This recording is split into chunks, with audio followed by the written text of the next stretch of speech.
Good evening everybody. आज की घटना आपका दिल दहला सकती है, आपका इंसानियत से भरोसा उठ सकता है और आप शायद औलाद कहलाने लायक ही नहीं बचोगे। क्यों?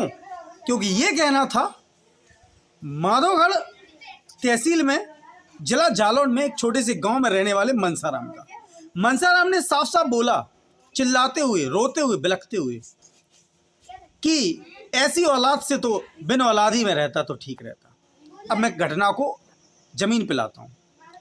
भाई मनसाराम अपने जमीन का कुछ टुकड़ा बेचने के लिए माधोगढ़ तहसील पहुंचता है और माधोगढ़ तहसील में जब वो जमीन का सौदा ही कर रहा था कि तभी उसका बेटा, उसकी एक बेटी, उसकी पत्नी और एक और व्यक्ति, चारों वहां पहुंच जाते हैं। चारों उस पर लातें, डंडे और घूसों की बरसात कर देते।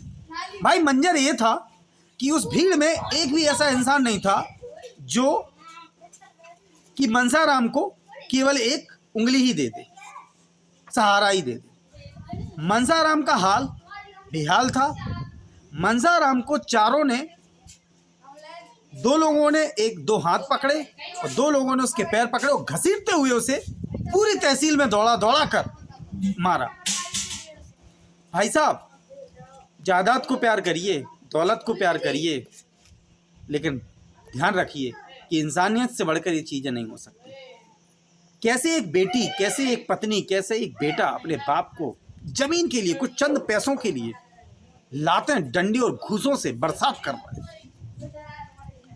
मेरा तो बस आपसे यही अनुरोध है कि थोड़ा इंसानियत पर विश्वास रखें, अपने माता पिता की हमेशा केयर करें, परवाह करें।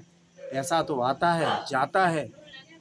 धन, लालच, पैसा, इज्जत, शोहरत, ईर्ष्या, जलन, मान सम्मान, ये तो भाई गीता में पहले ही लिखा हुआ है कि ऐसा तो इंसान के साथ पलक झपकते ही होगा यार।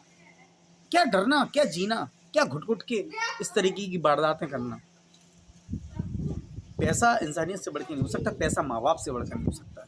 मनसाराम का तो यही कहना है कि मैं बिन औलाद ही रहता तो ज़्यादा अच्छा रहता। ऐसी औलादें मुझे भगवान ना देता, ये दिन मुझे ना देखना। मैं ऐसी ही सनसनीखेज और कठोर वारदातें आपके सामने प्रस्तुत करता रहूँगा। कैमरामैन निखिल राजपूत के साथ मैं आपका चहेता TRR the king. Thank you very much.